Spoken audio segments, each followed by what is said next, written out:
ரசூலுல்லாஹி ஸல்லல்லாஹு அலைஹி வஸல்லம் அவர்கள் தாயிஃப் பயணத்தை முடித்துக்கொண்டு அவர்கள் திரும்ப வர்றாங்க மக்காவுக்கு. அப்போ வரும் பொழுது ஒரு இடத்துல நபி ஸல்லல்லாஹு அலைஹி வஸல்லம் அவங்க தங்கி இருக்கிறாங்க. அப்போ இரவு தொழுகையில் ரசூலுல்லாஹி ஸல்லல்லாஹு அலைஹி வஸல்லம் குர்ஆன் ஓதுறாங்க. அந்த வழியாக ஜின்கள் ஆகாயத்தில் பறந்து பயணம் செய்து கொண்டிருந்தார்கள்.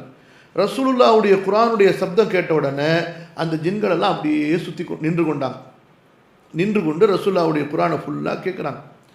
கேட்டுட்டு அந்த மக்கள் தங்களுடைய சமுதாய மக்களிடத்தில் போய் சொல்கிறாங்க, மூசா நபிக்கு பிறகு இறக்கப்பட்ட ஒரு வேதத்தை நாங்கள் செவியுற்றோம் என்று கூறி தன்னுடைய மக்களுக்கு தாவா செய்கிறாங்க. தாவா செய்து வாங்க அந்த நபியை போய் நம்ம பார்ப்போம், அந்த நபியை கொண்டு நம்ம ஈமான் கொள்வோம், அந்த நபியிடத்தில் நமக்கு தேவையான சட்டங்களை கற்று வருவோம் என்பதாக கூறி அழைத்து கொண்டு வர்றாங்க. அதுதான் அந்த சூரத்துல் ஜின் இருக்கு பாருங்க. குல் ஊஹிய இலைய அன்னஹு இஸ்தமஅ நஃபரும் மினல் ஜின்னி ஃபகாலு இன்னா சமிஅனா குர்ஆனன் அஜபா யஹ்தி இலர் ருஷ்தி ஃபஆமன்னா பிஹி வலன் நுஷ்ரிக பிரப்பினா அஹதா. அந்த சூரா முழுக்க அல்லாஹ் தஆலா அது ஏறக்குறைய ஒரு 1.5 பக்கத்துக்கு கடைசியில் உள்ள ஒரு சில பகுதி ஒரு சில வசனங்களை தவிர மற்ற எல்லா வசனங்களும் அந்த ஜின்கள் தங்களுக்கு இடையில் பேசிக்கொண்டது, அந்த ஜின்கள் எப்படி நபியுடைய தாவாவை ஏற்றுக்கொண்டது, அவங்க தங்களை பற்றி என்ன சொல்கிறாங்க, அதையெல்லாம் இந்த சூரத்துல் ஜின்னில் அல்லாஹு தஆலா சொல்லியிருக்கான். நாளைக்கு வரும்போது படிச்சுட்டு வாங்க, அதுலேருந்து சில கேள்வி கேட்குறேன். இப்போ பாருங்கள், அப்போ இதிலிருந்து என்ன தெரியுது, அந்த ஜின்கள் மூசா நபியை கொண்டு ஈமான் கொண்ட ஜின்களாக இருந்தது. புரியுதா?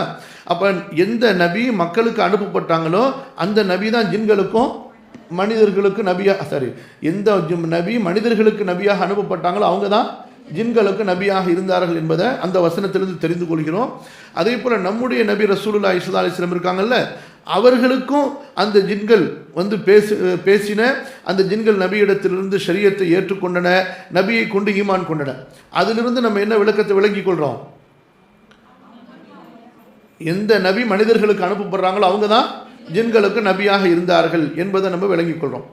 அதில் இன்னொரு விளக்கமும் என்ன, நம்முடைய நபி ஸல்லல்லாஹு அலைஹி வஸல்லம் அவர்கள் மனிதர்களுக்கு எப்படி நபியோ அதே போல் அவர்கள் ஜின்களுக்கு நபியாக அனுப்பப்பட்டார்கள்.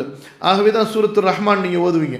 அந்த சூரத்து ரஹ்மானில் என்ன வரும், ஃபபி ஐயி ஆலாஇ ரப்பிக்குமா துகذிபான், உங்கள் இருவருடைய ரப்புடைய அத்தாட்சிகள் ரப்புடைய நிஅமத்துகளில் எதை நீங்கள் பொய்ப்பிக்கிறீர்கள். அல்லாஹு தஆலா ரசூல் ஸல்லல்லாஹு அலைஹி வஸல்லம் அவங்களிடத்தில் சொல்லி தானே இந்த குர்ஆனை சொல்கிறான். அப்போ ரசூல் ஸல்லல்லாஹு அலைஹி வஸல்லம் அவர்கள் இதை ஜின்களுக்கு ஓதி காட்டவில்லை என்றால் எப்படி அந்த ஜின்களுக்கு இந்த செய்தி போய் சேரும்? யா மஅஷரல் ஜின்னி வல் இன்சி இன் இஸ்ததஅதும் அன் தன்ஃபுது மின் அக்தாரி ஸமாவாதி வல் அர்தி ஃபன்ஃபுது லா தன்ஃபுதுன இல்லா பிசுல்தான். ஜின்கள் கூட்டமே, மனித கூட்டமே, உங்களுக்கு வானம் பூமியிலே எங்கேயாவது ஊடுருவி செல்ல முடியும் என்றால் நீங்கள் சென்று பாருங்கள். அல்லாஹ்வுடைய சக்தி இல்லாமல், அல்லாஹ்வுடைய அனுமதி இல்லாமல் நீங்கள் செல்ல முடியாது. இப்போ இதெல்லாம் யார் ஓதி காட்டணும்? ரசூலுல்லாஹ் தான் ஸல்லல்லாஹு அலைஹி வஸல்லம் ஜின்களுக்கு ஓதி காட்டணும். அப்போ ஜின்களுக்கு இவர்கள் நபியாக இல்லை என்றால் எப்படி ஓதி காட்டுவாங்க? ஏன்னா யாருக்கு கட்டுப்படும்? ஜின்கள் நபிக்கு தானே கட்டுப்படணும்.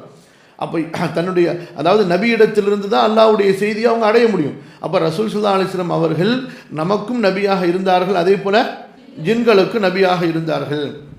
இது சம்பந்தமாக சில குர்ஆனுடைய வசனங்களை உங்களுக்கு நம்பர்கள் சூறாக்கள் பேர் சொல்கிறேன், நீங்கள் எழுதி கொள்ளுங்கள், வீட்டில் போய்